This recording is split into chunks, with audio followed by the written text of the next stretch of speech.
Hello प्यारे बच्चों, कैसी है मेरी आर्मी? एयरफोर्स आर्मी कैसी है? प्यारे बच्चों, आप सभी का बहुत-बहुत आभार और स्वागत है। मैं आप सभी को बताना चाहूँगा आज ये third most important mock test. मैं 50 मॉक टेस्ट आपको पेपर तक करा चुका हूँगा 100%। किसी भी कंडीशन में और ये सीरीज़ बंद नहीं होगी, ये मैं प्रॉमिस कर रहा हूँ। बट आपका रिस्पॉन्स होना चाहिए, प्रॉपर इसकी प्लेलिस्ट बन चुकी है। 50 मोस्ट इम्पोर्टेंट मॉडल पेपर और इनटेक सेकंड 2027 के नाम से इनकी पीडीएफ आपको टेलीग्राम चैनल पर मिल रहे हैं, जिनका लिंक डिस्क्रिप्शन में दिया गया इस वीडियो के में। टेलीग्राम चैनल को वहां से ज्वाइन कर लीजिएगा। आज का मॉक थर्ड ये बहुत अच्छा होने वाला है। 2 मॉक मैं करा चुका हूँ। जिनको नहीं पता है 2 मॉक सर कहाँ मिलेंगे, तो टेलीग्राम पर उनकी प्लेलिस्ट शेयर कर दी जाएगी। याद रखिए इस बात को, उनकी पीपीटी फिर से शेयर कर दी जाएंगी, पीडीएफ कॉपी। थर्ड मॉक है, थोड़ा सा स्पीड से चलेंगे। पेपर पैटर्न पर आधारित रहेगा बिल्कुल प्यारे बच्चे। और सबसे बड़ी बात सर, कितने मॉक हम करने वाले हैं? 50 तो मैं पेपर से पहले एनी हाउ किसी भी कंडीशन में आपको कराऊंगा, चाहे उसके लिए कुछ भी करना पड़े। याद रखना इस बात को, ठीक है? 100 मॉक टेस्ट मैंने लिखा है, बट 50 टाइम का मैं उसको देखते हुए तो हम ये कर चुके होंगे। समझ में आ गया? अब मैं सीधे चलता हूं बिना देरी किए। 100 मॉक टेस्ट की सीरीज में ये पहली स्लाइड आपके सामने है प्यारे। फुल कर देते हैं। पहला क्वेश्चन स्क्रीन पर, सिनोनिम्स बताना है। गैरुलस का सिनोनिम क्या होगा प्यारे बच्चे? फटाफट से बताइए।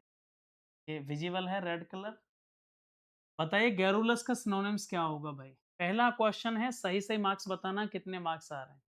ये मत करना कि मार्क्स सर पता नहीं चल रहा है, ये नहीं। गैरुलस का सिनोनिम्स बताइए सारे बच्चे। कितने मार्क्स हैं, क्या हैं, फटाफट से। सिनोनिम्स मतलब समानार्थी, सिमिलर वर्ड। गैरुलस क्या है? गैरुलस एक एडजेक्टिव है। इंग्लिश के किसी भी शब्द के पीछे यद ओ यू एस आएगा, ओ यू एस 99.9% प्यारे बच्चे एडजेक्टिव हो। याद रखना, ये अच्छी पहचान है पार्ट ऑफ स्पीच के लिए। गैरुलस मतलब क्या होता है? कोई भी व्यक्ति जो excessively, E X C E, excessively, X C E double S A V I R, excessively talking करता है, जो बहुत ज्यादा बातें करता है। Person who talks too much, जिसे बोलने का ज्यादा होता है, उसे बोलते हैं गैरुलस। गैरुलस मतलब हो गया बातूनी कह लीजिए, एक्सेसिवली टॉकिंग, या आप कह लीजिए a person who talks too much, जो बहुत बोलता है। इसका समानार्थी टॉकेटिव हो सकता है, बिल्कुल हो सकता है, 100%। टॉकेटिव का मतलब भी क्या होता है बताइए? बातूनी होता है, बिल्कुल एकदम सही है। अगला बताइए, प्लेसिड का मीनिंग, इनके मीनिंग जरूर लिखा के लें। प्लेसिड कौन व्यक्ति होता है, लिख लीजिए। बहुत ही काम एंड पीसफुल, PEACEFUL, वो व्यक्ति जो बहुत काम है, शांत रहता है और पीसफुल रहता है, बिल्कुल कम बोलता है। ये गैरुलस का है, तो उल्टा कह लो, या फिर जो कह लो कि लाइक ये हो नहीं सकता। प्लेसिड भी एक एडजेक्टिव है। टैसीटर्न कौन है? टैसीटर्न बताइए भाई क्या होता है?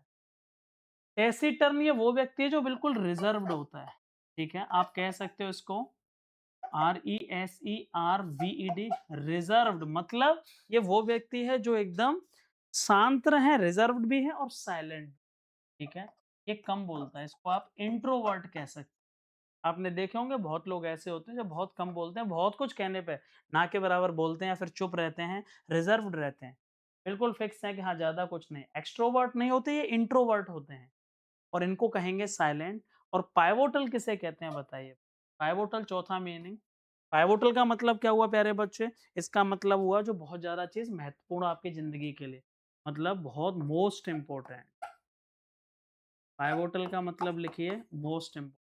मैं फिर से रिपीट करूं, गैरुलस वो व्यक्ति है जो बहुत ज्यादा बोलता है, इसलिए इसका आंसर टॉकेटिव सही आंसर है। प्लेसिड ये वो है, कोई भी चीज, कोई भी व्यक्ति, कुछ भी, जो बिल्कुल काम है और पीसफुल है, शांति में जो बिलीव करता है, शांति में। प्लेसिड एकदम, माहौल भी हो सकता है शांति। टैसीटर्न कौन है? ये वो व्यक्ति है जो रिजर्व्ड प्लस साइलेंट, बहुत कम बोलने वाला कह सकते हो, आप कह लीजिए बहुत रिजर्व हो जो। पाइवोटल का मतलब क्रुशियली इंपॉर्टेंट, जो आपके लिए बहुत इंपॉर्टेंट है। जैसे अभी 22 सितंबर का एग्जाम है, तो अब आपके लिए बहुत ही डायरेक्शनल पढ़ाई करना क्या है? पाइवोटल है, मोस्ट इंपॉर्टेंट टास्क है, सबसे पहली प्रायोरिटी होनी चाहिए। फर्स्ट का सही आंसर क्या हुआ, फटाफट बताओ। A is the right answer. Second question बहुत अच्छा है। The dog bit the burglar, कुत्ते ने, बर्गलर मतलब चोर कह सकते हो, चोर को काट लिया। जो क्या कर रहा था, was trying to break into the house, जो घर में घुसने की कोशिश कर रहा था। ब्रेक इनटू माने चोरी करने की, सेंध मारना। ब्रेक इनटू एक फ्रेजल वर्ब है, नहीं पता हो तो लिख लेना। Break into, BREAK break into एक फ्रेजल वर्ब है जिसका मतलब होता है टू स्टील या फिर टू सेंध मारना, मतलब कहते हैं ना घर में औड़ा देना, मतलब चोरी कर लेना, उस पर्पज से एंट्री करना। कुत्ते ने उस चोर को काट लिया। देखो समझो रटो मत, यहाँ दो क्लॉज आ रहे हैं। एक क्लॉज ये है कुत्ते ने चोर को काटा, बर्गलर को, और एक ये है वाज ट्राइंग टू ब्रेक, जो घर में घुसने की, कौन घर में घुसने की कोशिश कर रहा है। मतलब यहाँ जो वर्ड आना है प्यारे बच्चे, वो इन दोनों वर्ड को कनेक्ट करेगा, मतलब रिलेटिव प्रोनाउन आना है। क्या आना है? हमें ये जो सेंटेंस लास्ट वाला बोला जा रहा है उसका संबंध बताओ किससे है? बर्गलर से। और बर्गलर पहले सेंटेंस का क्या है? ऑब्जेक्ट है कि सब्जेक्ट है? फटाफट बताओ। बिल्कुल सही है। द डॉग, कुत्ते ने उस बर्गलर को काटा। किसको? जो क्या कर रहा था? Trying to break into the house. इसका मतलब यहां जो आना है वो relative pronoun, subjective relative pronoun आना है। अगले सेंटेंस के सब्जेक्ट का काम करेगा। whom ऑब्जेक्टिव केस के लिए आता है, ऑब्जेक्टिव केस के लिए ये आंसर होगा नहीं। विच किसके लिए आता है? विच आता है या तो जानवरों के लिए रिलेटिव प्रोनाउन के सेंस में, या अनएनिमेटेड चीजों के लिए, प्यूपल्स के लिए नहीं आता। हुज कब आता है? हुज आता है प्यारे बच्चे पजेशन के लिए, अधिकार दिखाने के लिए। यही वो घर है, this is the house whose owner is out of city, जिसका मालिक इस शहर के बाहर है। ये नहीं हो सकता। और सब्जेक्टिव केस के लिए कौन आता है? ये हु आता है सब्जेक्टिव रिलेटिव प्रोनाउन या सब्जेक्टिव केस के लिए। समझ में आया कि नहीं आया? आंसर क्या होगा फटाफट से बताओ। प्यारे बच्चों याद रखना, सब्जेक्टिव रिलेटिव प्रोनाउन के लिए हमेशा हु का प्रयोग होगा, ऑब्जेक्टिव रिलेटिव प्रोनाउन के लिए हमेशा हुम का प्रयोग होगा, पजेशन बताने के लिए हमेशा हुज का प्रयोग होगा, और एनिमल्स या फिर अनएनिमेटेड चीजों के लिए विच का प्रयोग। क्लियर हुआ कि नहीं? डॉग ने उस चोर को काट लिया है। उस चोर को, किसको? जो यहाँ घुसने की कोशिश कर रहा था। हेल्पिंग वर्ब से पहले यहाँ वो सब्जेक्ट आना था, और सब्जेक्टिव केस के लिए हु का प्रयोग होगा 100%। B is the right answer. बहुत सिंपल क्वेश्चन है, अच्छा क्वेश्चन है प्यारे बच्चों। अगला क्वेश्चन बहुत अच्छा। This bag is made, fix preposition आना है, बताइए। लेदर, ये बैग लेदर से बना है। बहुत सिंपल तरीके से समझ लो। पहले मैं थोड़ा कलर को चेंज करके व्हाइट ले, यहाँ लिख लो बस। मैं ये चाहता हूँ जिससे आप क्लियर हो जाए। मेड के साथ जनरली आपने ऑफ देखा होगा, और मेड के साथ बहुत सिंपल है फ्रॉम देखा होगा। ये दो प्रीपोजिशन अक्सर आपने देखा। मेड ऑफ कब आएगा बताओ जल्दी। इधर देख लीजिए, बर्फ से, इधर देखो, आइस से पानी बन रहा है। आइस किससे बन रही है? वाटर से। आइस किससे बन रही है? वाटर से। और दही किससे बन रहा है? इधर देखिए, दही बन रहा है मिल्क से। बताओ दोनों में क्या अंतर? अंतर बताइए। Ice is made from water आएगा कि मेड ऑफ वाटर आएगा? आइस जब पानी, बर्फ बनी है पानी से, पानी से बर्फ बनी है, रॉ मटेरियल पानी था, फिर से बर्फ बन गई, तो बर्फ से पानी दोबारा बनाया जा सकता है कि नहीं? बनाया जा सकता है। बस रॉ मटेरियल चेंज नहीं हो, अनचेंज्ड है, तो मेड के साथ ऑफ आती है। तुमने दूध से दही बना दी, लेकिन क्या दोबारा दही से दूध बना सकते हो? नहीं बना सकते। इसका मतलब जो रॉ मटेरियल है पूरी तरह चेंज हो गया है, दोबारा से उसको अपनी वापस अवस्था में नहीं लाया जा सकता, तो मेड के साथ फ्रॉम लगाते हैं। सिंपल, बहुत सिंपल। अरे ये जो बैग बना है वो लेदर से बना है, तो जो भी लेदर है, लेदर क्या है ये बताइए। This bag is made from leather आएगा, ऑफ लेदर आएगा। अब मुझे क्वेश्चन बताइए, तीसरे का सही आंसर क्या है? तीसरे का सही answer, this bag is made from leather या ऑफ लेदर। क्लियर हुआ कि नहीं? कोई डाउट किसी को यहाँ पर? मैं कहूँ कि ice is made from water या of water? Ice is made of water. और मैं कहूंगा कि कर्ड, दही, curd is made of milk या फ्रॉम मिल्क? ध्यान रखिएगा इस बात को। तो यहाँ आंसर क्या हो गया? This bag is made of leather. कोई doubt? B is the right answer. अगला क्वेश्चन क्या है भाई? चलिए, बहुत सिंपल, उल्टा बताना है, एंटोनिम्स बताना है, अपोजिट मीनिंग बताना है। लीनियंट, मैंने फिर रिपीट किया, कोई भी वर्ड जिसके पीछे ई एन टी आएगा वो एडजेक्टिव होगा। ये मैं क्यों समझाता हूँ? जिससे आपको सब कुछ क्लियर होता चले कि वर्ड कैसे समझ। लीनियंट एक एडजेक्टिव है। जैसे मैं कह दूं कि भाई अपना जो दीपक भाई है, दीपक जो एडिटर साहब हैं, दीपक भाई is very lenient. Is very lenient in nature, मतलब उसका जो व्यवहार है बहुत लीनियंट है, मतलब सिंपल, सरल और बहुत उदार है। तो लीनियंट एक वो बंदा है जिसका बिहेवियर बहुत कैसा है, कैसा है, बहुत मर्सीफुलनेस है जिसका, और मतलब हार्ड नहीं है, काइंड हार्टेड है। लीनियंट मतलब हो गया ये बंदा काइंड हार्टेड, जो लड़ाई झगड़ा नहीं, जिसे गुस्सा नहीं आता, मतलब काइंड हार्ट, लीनियंट हो गया। तो लीनियंट का उल्टा बताना है, अपोजिट। लीनियंट तो हो गया जिसका बिहेवियर बहुत शांत है, सरल है।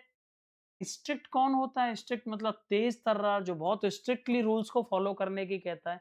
तो स्ट्रिक्ट ही इसका आंसर हो सकता है, मतलब हो ही जाएगा।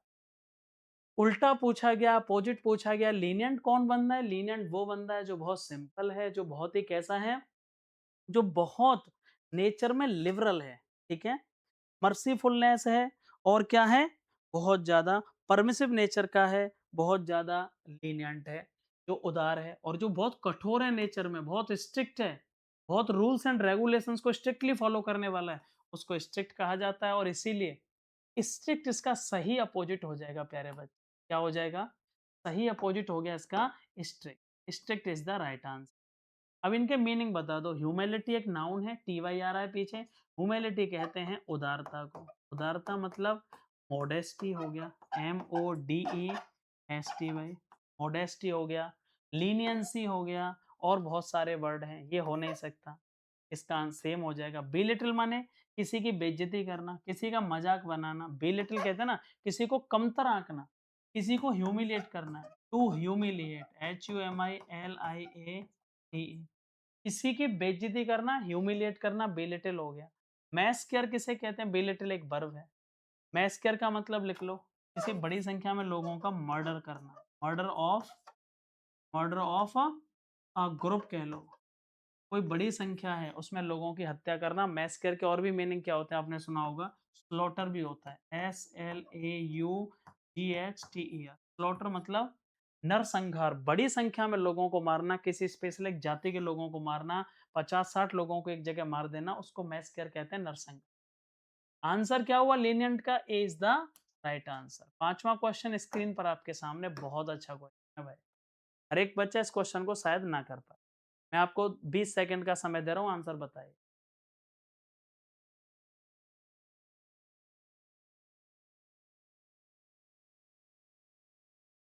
जो बच्चे एलिमिनेशन मेथड समझ गए वो कभी दिक्कत नहीं लेंगे। जिनको ग्रामर की नॉलेज नहीं है वो समझ लीजिए ऐसे क्वेश्चनों को कभी नहीं। बहुत जरूरी है इंग्लिश में सेंस को समझना। बहुत सिंपल तरीके से समझा रहा हूँ। अर्थ को पढ़ो पहले पूरा। अथॉरिटीज माने जो भी इनके लिए अथॉरिटीज बनाई गई, कोई भी अथॉरिटी मतलब जिसके पास अधिकार है। संस्था, अथॉरिटीज कैसी दिखाई देती हैं? कंसर्निंग, किससे संबंधित? जो कंडीशन है अभी काम करने वालों की जो भी स्थिति है उससे संबंधित, वो कैसी दिखाई दे रही है अथॉरिटीज। क्वेश्चन का मतलब ही क्या होगा इसके अकॉर्डिंग लगाओ। लिबरल माने स्वतंत्र है। क्या इसका कोई यहाँ सेंस बन रहा है? लिबरल मतलब लिबर्टी, लिबरल मतलब उदार है, स्वतंत्र है। Authority seems to be liberal concerning to the condition of workers, मतलब ये तो सेंस ही नहीं बन रहा। अथॉरिटीज हैं वो वर्कर्स की कंडीशन के हिसाब से बहुत लिबरल हैं। लिबरल का यहाँ सेंस नहीं बन रहा। दो ऑप्शन क्यों नहीं हो सकते मैं ये बता रहा हूँ। इग्नोरेंट कभी अकेला नहीं आ सकता, इसके साथ यहाँ पे ऑफ आता प्रीपोजिशन। रेस्पॉन्सिबल के साथ यहाँ पे फोर आता। ये रेस्पॉन्सिबल है, गलती से टाइप हो गया, रेस्पॉन्सिबल फोर, तब हम लगाते। इसलिए फिक्स प्रीपोजिशन है। इग्नोरेंट आ सकता था, मैं ये नहीं कह रहा, बट इग्नोरेंट के साथ यहाँ ऑफ आना चाहिए था। अकेला इग्नोरेंट नहीं है, एडजेक्टिव है। रेस्पॉन्सिबल एडजेक्टिव है, इसके साथ इस सेंस में फोर आना चाहिए था, वहां पे नहीं है। इसलिए दोनों ऑप्शन बिल्कुल भी नहीं हो सकते। 100% इनसेंसिटिव एक एडजेक्टिव है, 100% आ सकता है। हमारी जो अथॉरिटीज हैं, जो भी समितियां बनाई गई हैं, वो वर्कर्स की कंडीशन से उन्हें कोई लेना देना नहीं, उससे संबंधित वो बिल्कुल लापरवाही बरत रही, मतलब अनभिज्ञ हैं। Insensitive is the right answer. Insensitive का मतलब क्या होता है आपको पता होगा। इनसेंसिटिव का मतलब हो गया, मतलब lack of sensitiveness, lack of concern, ठीक है, जिसे चिंता नहीं हो।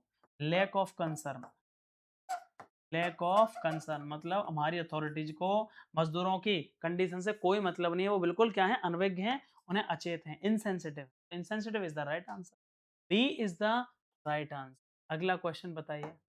ये बचपन से पढ़ रहे हैं, इसमें मैं समय नहीं लगाऊंगा। कुछ नाउन ऐसे हैं जिनका सिंगुलर प्लूरल सेम रहता है।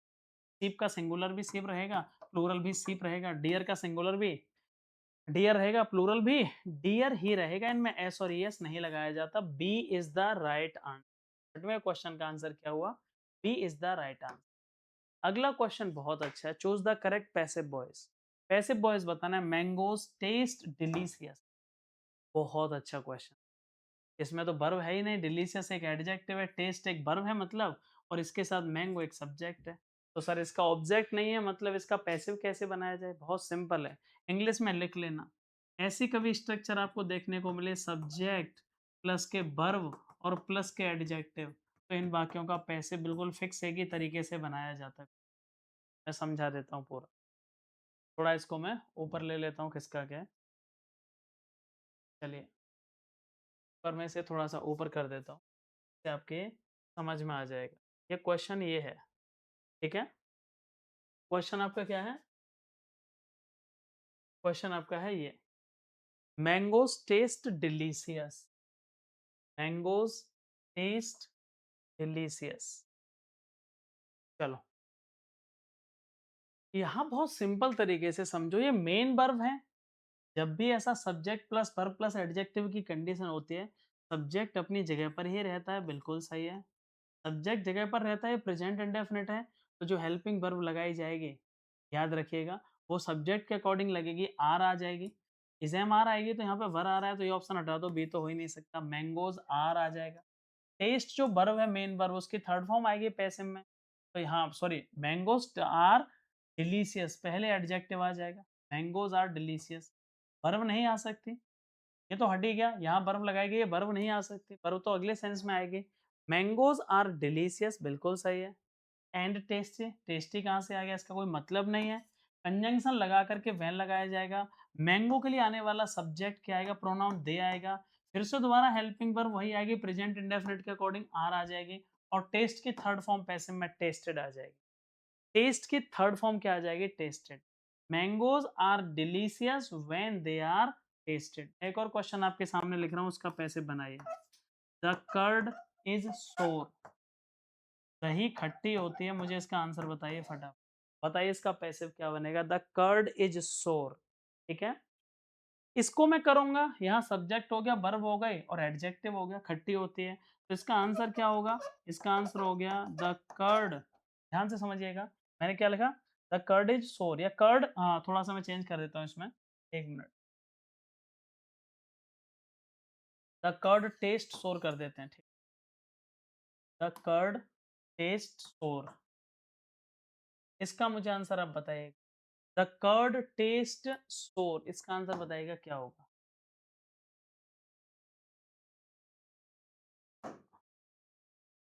The curd taste, T A S T A, taste sour, दही खट्टी होती है, तो हम क्या कहेंगे, the curd is sour, present indefinite, when it is tasted, जब इसको टेस्ट किया जाता है, कर्ड के अकॉर्डिंग इट आ जाएगा। तो याद रखना, इस तरह के जो क्वेश्चंस कभी भी आए तो आपको किस तरह से वो करने हैं, ठीक है। अगला क्वेश्चन, ये तो बचपन से पढ़ रहे हैं, करेक्टली स्पेल्ड वर्ड बताओ। चार ऑप्शन दिए गए हैं, एक ही वर्ड है, उसकी सही स्पेलिंग क्या होती है? बहुत सिंपल है भाई, डिलीवरी कोई वर्ड है नहीं इंग्लिश में, डिलीवरी ये भी कोई वर्ड नहीं, ये भी कोई वर्ड नहीं, एक ही वर्ड होता है, डिलीवर करना, नाउन है ये, डिलीवरी। किसी चीज़ को कहीं तक पहुँचाना, माँ के जब बच्चा होता है उसको भी डिलीवरी कहा जाता है, किसी चीज़ को प्रोड्यूस करना, किसी गंतव्य स्थान तक पहुँचाना, उसको भी डिलीवरी कहते हैं। Delivery is the right answer. सही स्पेलिंग क्या है? D is the right answer. D is the right answer. अगला बताओ, fill in the blank with correct article. Fill in the blank with correct article. Who invented telephone? बहुत simple है, रटना मत। Who invented telephone? Telephone की खोज किसने की? TELEPHONE। टेलीफोन की खोज किसने की? बताइए फटाफट से। ए आर्टिकल आएगा, यहाँ ए और एन क्यों नहीं आ सकते? पहली बार कोई नाउन फर्स्ट टाइम इंट्रोड्यूस हुई हो, कोई भी नाउन जो फर्स्ट टाइम इंट्रोड्यूस हुई है, फर्स्ट टाइम, जैसे मैं कहूँगा I am a boy, I am a boy, मैं एक लड़का हूँ, आई, इस सेंटेंस में बॉय को सिंगुलर काउंटेबल नाउन है, फर्स्ट टाइम इंट्रोड्यूस हुआ है, ए लगाया गया। लेकिन यहाँ पहले से बताया जा रहा है कि टेलीफोन को किसने खोज की? टेलीफोन एक डिवाइस का नाम है, उसको एम्फेसाइज किया जा रहा है, जोर देकर कहा जा रहा है कि वो व्यक्ति कौन है जिसको, तो ये व्यक्ति कौन हो गया? पहली बार इंट्रोड्यूस हो रहा है कि कोई स्पेसिफिक पर्सन हो गया? कोई स्पेसिफिक वो व्यक्ति हो गया जिसने टेलीफोन को खोजा, मतलब ये एम्फेसाइज करके कहा जा रहा है ये कोई स्पेसिफाइड पर्सन हो गया, ये अननोन नहीं है, एक स्पेसिफाइड पर्सन हो गया। तो फर्स्ट टाइम इंट्रोड्यूस नहीं हो रहा है, ऑलरेडी उसने टेलीफोन को इन्वेंट किया था, उस व्यक्ति की बात हो रही है। तो ए और एन तो आ ही नहीं सकते, 100% आर्टिकल द का प्रयोग होगा। 100% क्या आएगा? आर्टिकल द का प्रयोग होगा प्यारे बच्चे। 100% किसका प्रयोग होगा? आर्टिकल द का प्रयोग होगा यहाँ पे। समझ में आया कि नहीं? Who invented the telephone? अगला क्वेश्चन बताओ भाई। अगला क्वेश्चन, कोई भी ऐसी जगह जो 3 साइड से पानी से घिरी हो। A land covered by the water on 3 sides. A land covered by water on 3 sides. 3 तरफ से कोई भी चीज़ पानी से घिरी हो उसको क्या कहा जाएगा? देखो भाई, आइलैंड कौन होता है? आइलैंड चारों तरफ से पानी से घिरा होता है। आइलैंड बिल्कुल समुद्र के, ओशियन के बीच में होता है। कोई भी ऐसा ज़मीन का हिस्सा जो समुद्र के बीच में हो, कहीं पर हो, जो चारों तरफ से पानी से घिरा हो, उसको आइलैंड कहा जाता है। पेनिनसुला, पेनिनसुला ऐसी चीज़ होती है, ध्यान रखना, जो कोई भी ऐसी चीज़ जो पानी से 3 तरफ से घिरी हो और एक तरफ से जाने का रास्ता हो। 3 साइड से जो पानी से सराउंडेड है और एक तरफ से उस पर जाने का रास्ता है, पेनिनसुला सही आंसर है, क्योंकि 3 साइड से पूछा जा रहा है। गल्फ, गल्फ एक ओशियन का वो हिस्सा होता है, गल्फ एक ओशियन का वो हिस्सा होता है जिसमें पूरी तरह से लैंड कवर नहीं होती। गल्फ मतलब खाड़ी घाटी। ये ओशियन का ही वो हिस्सा है जो उसके किनारे पर लैंड पर होता है।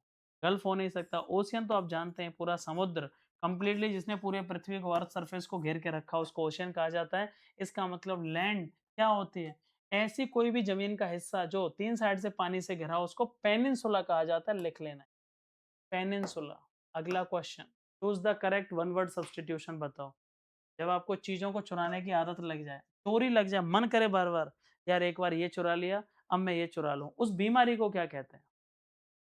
बहुत लोगों में देखा होगा आपने, बचपन में आपने बहुत सारे चीज़ें ऐसी करी होंगी। पापा जी के बैग में से पैसे निकालना, मम्मी के पॉकेट में से पैसे निकालना, और आपने यदि एक बार निकाल लिया तो आपको आदत पड़ जाती थी, यार मज़ा आ जाए, पैसे मिल जाएँ, और ये सबके साथ लगभग हुआ होता है। ऐसा क्यों होता है? पहले आप किसी रीज़न के लिए करते हैं, फिर उसके बाद आपको आदत पड़ जाती है और फिर आपको लगता है यार ये सबसे सही तरीका है चीज़ों को करने का, ठीक है? तो मुझे इसका आंसर बताइए आप, क्या होगा? देखो यार, मैं फिर से बता रहा हूँ आपको।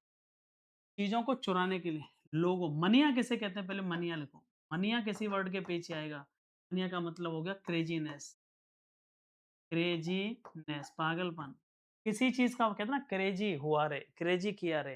तो मनिया मतलब हो गया पागलपन, चीज़ों को करने का पागलपन। अब समझो, रटो मत।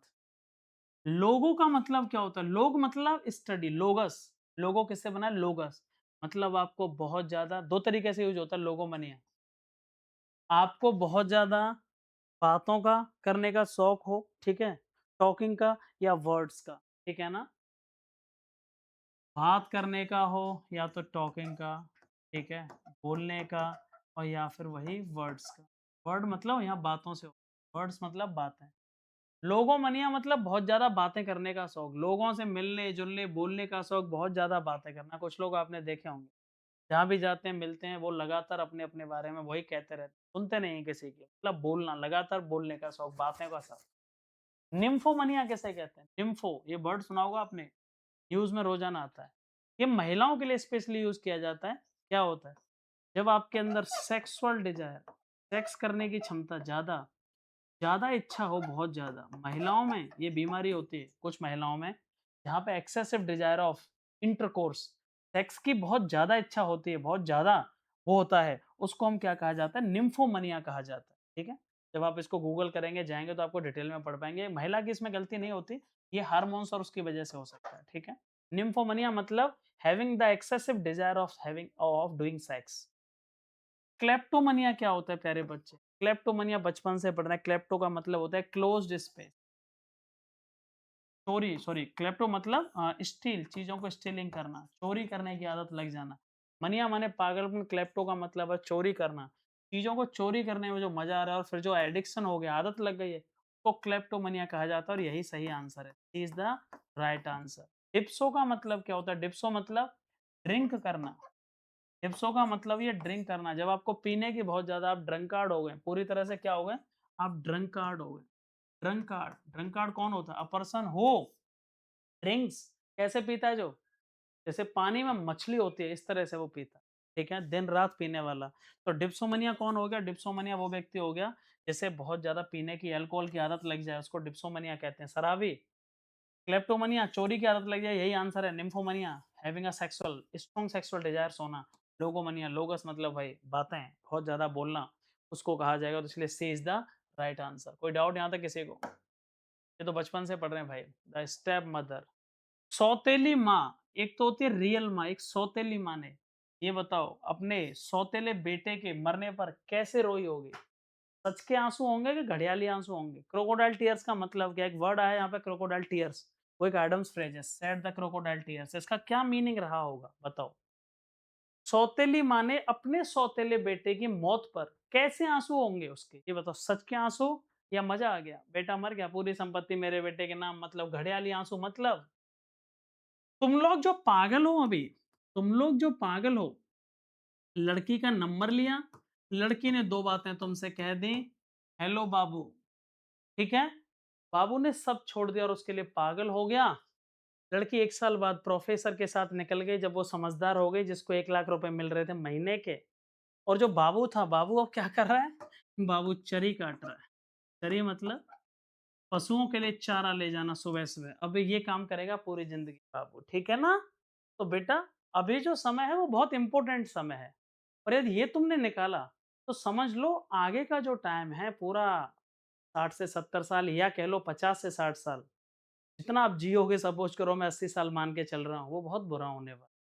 तुम सब लोग बहुत मेहनती हो, तो जो अभी तुम्हारी गर्लफ्रेंड रोती है ना कि मैं तुम्हारे बिना नहीं जी पाऊँगी, I can't live without you, ठीक है?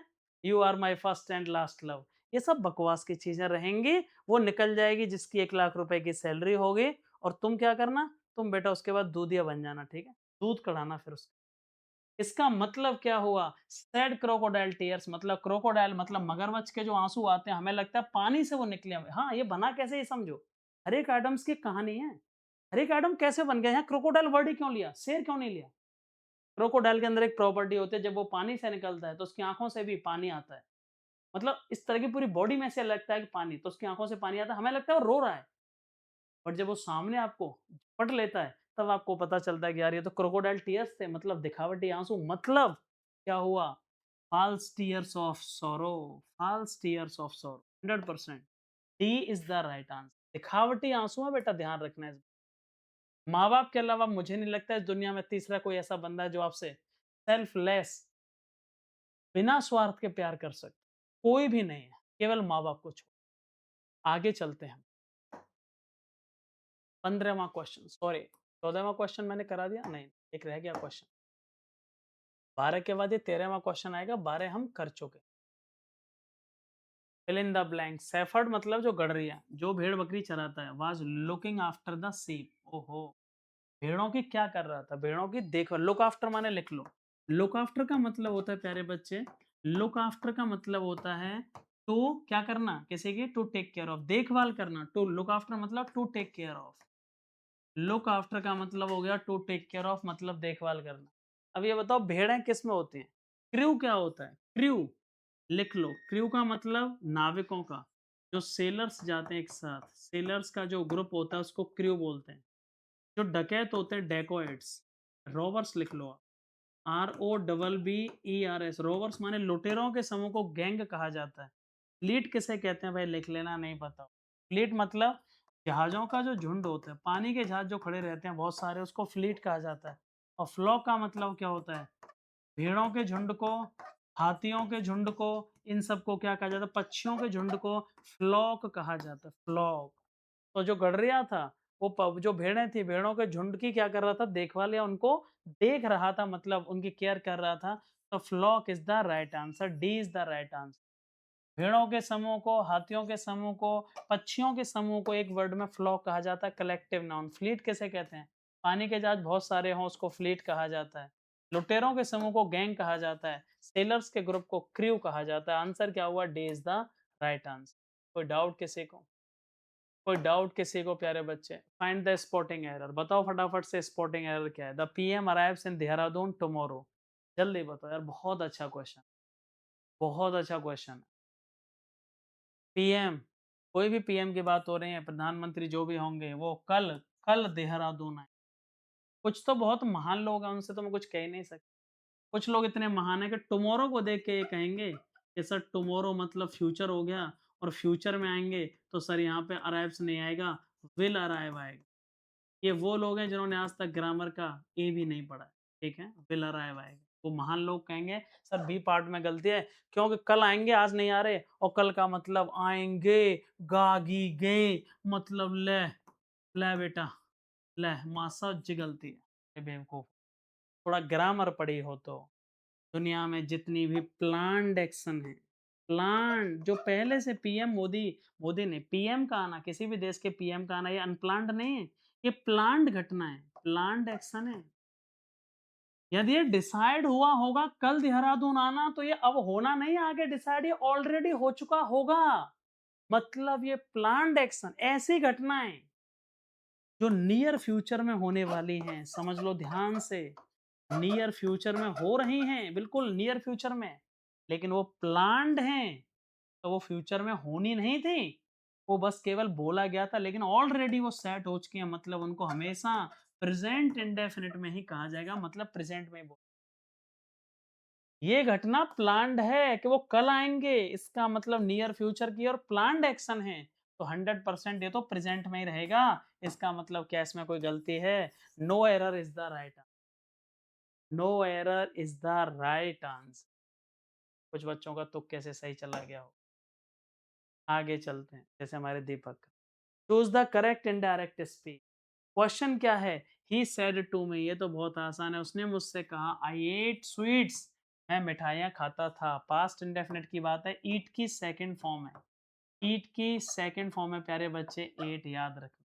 उसने मुझसे कहा कि मैं मिठाइयाँ खाता था, मतलब मिठाइयाँ। बहुत सिंपल है, सेड टू चेंज हो जाएगा टोल्ड में, बिल्कुल ठीक है।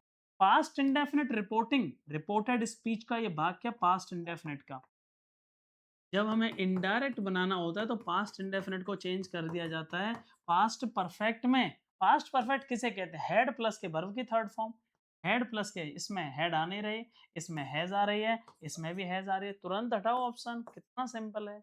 He told me, comma inverted comma हटा के दैट, क्योंकि सिंपल सेंटेंस है। आई चेंज हो गया सब्जेक्ट के अकॉर्डिंग ही, past indefinite change would be converted into past perfect sentence tense और सेम रहेगा। Is the right answer. ओहो! ये पैसेज पैसेज बहुत मज़ेदार है। मज़ेदार कैसे, ये मैं बता, ये पैसेज नहीं दिख रहा है तो मैं थोड़ा-सा इसको ये कर देता हूँ।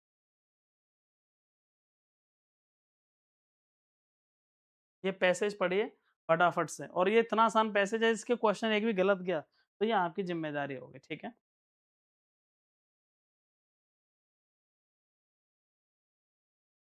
Seagulls live on the beach. Seagulls कहाँ रहती हैं प्यारे बच्चे? 3 तरह के, बहुत सिंपल है। समुद्र में पाए जाने वाले 3 से 4 तरह के जो क्रिएचर हैं, जो जानवर हैं, जो क्रिएचर हैं उनकी बात हो रही है। इतना सिंपल है, ऐसे मत पढ़ा करो रट्टा नहीं। सीगल्स कहाँ रहती हैं? बीच पे, समुद्र के किनारे। सीगल्स क्या-क्या खाती हैं? स्मॉल फिश खाती हैं, ब्रेड खाती हैं और सीवीड्स खाती हैं, समुद्र में जो वीड होते हैं, ठीक है? फिश, ब्रेड और सीवीड्स। सीगल जल्दी भाग जाते हैं, run quickly on the sand. वो ज़मीन पे भी भागती हैं और बहुत जल्दी उड़ जाएँगी, फ्लाई क्विकली, स्काई में भी भाग जाएँगी। सीगल्स विल रन और फ्लाई अवे। इतनी तेज़ी से भागेंगी if you try to catch them, या तुम उन्हें पकड़ने की कोशिश करोगे तो बहुत तेज़ भागेंगी। और बहुत सारी सीगल्स पाई जाती हैं बीच पर। खत्म कहानी। सीगल्स की कहानी खत्म। सेकंड कौन है? क्रैब्स की बात हो रही है, केकड़े। क्रैब्स भी बीच पर रहते हैं, समझ लो। क्रैब्स भी बीच पर रहते हैं। वो भी क्या खाते हैं? श्रिम्प खाते हैं, ओशियन प्लांट खाते हैं, लेकिन स्मॉल फिश। ओहो! कॉमन क्या हो गया? ये भी स्मॉल फिश, ये भी स्मॉल फिश, मतलब ये दोनों में कॉमन है, स्मॉल फिश खाते हैं दोनों। क्रैब्स क्या करते हैं? ये भी रेंग कर चलते हैं, बहुत तेज़ी से भाग जाते हैं, ज़मीन पर भी और समुद्र में भी। और क्रैब्स भी भाग जाएँगे जब तुम उन्हें क्या करोगे? ट्राई टू कैच देम, पकड़ने की कोशिश करोगे। अरे भैया, क्रैब्स भी बहुत सारे पाए जाते हैं बीच पर। But it is not always, लेकिन आसान नहीं उनको देखना क्योंकि इतने छोटे होते हैं। तीसरा कौन प्राणी है भैया जिसकी बात हो रही है? पहली बात हुई सीगल्स की, दूसरी बात हुई क्रैब्स की, तीसरी हो रही है स्टारफिश की। स्टारफिश भी बीच पर पाई जाती हैं। वो भी क्या खाती हैं? क्लैम्स खाती हैं, ऑयस्टर खाते हैं और ओहो! Small fish. इन तीनों में एक चीज़ ऐसी है जो सेम है, स्मॉल फिश, मतलब फिश तीनों खाते हैं। स्टारफिश मूव्स ये स्लोली चलती हैं, बस यही दिक्कत है चल नहीं पाते। सीगल्स और क्रैब की तरह दौड़ नहीं पाते। किस पर? ज़मीन पर, और ओशियन में भी धीरे चल पाती हैं। और स्टारफिश भाग नहीं पाएँगे, तुम उन्हें कोशिश करोगे पकड़ने की, मतलब उन्हें आसानी से पकड़ा जा सकता है। और there are few sea starfish on the beach पर बहुत कम स्टारफिश पाई जाती है। तीसरा प्राणी कौन है? मतलब जानवर स्टारफिश। कितना आसान पैसेज है भाई। पहला क्वेश्चन, ये बताओ तीनों में ऐसा क्या कॉमन है जो तीनों खाती है? जल्दी बताओ। तीनों में क्या कॉमन है जो तीनों खाती हैं? अरे भैया, ये ऐसी चीज़ है जो तीनों खाती हैं, बाकी सब अलग-अलग खाते हैं, बट फिश तीनों खाते हैं। क्वेश्चन हो गया खत्म। अगला, कौन-सा एनिमल है जो ज़्यादा तेज़ नहीं दौड़ता? अभी तो बताया। ईगल्स तेज़ दौड़ती हैं, क्रैब्स तेज़ दौड़ते हैं, बेचारी स्टारफिश दौड़ नहीं पाती, ना तो ज़मीन पे ना ओशियन में, उन्हें आसानी से पकड़ा जा सकता है। A is the right answer 17 का भाई। दिक्कत कहाँ ले रहे हो?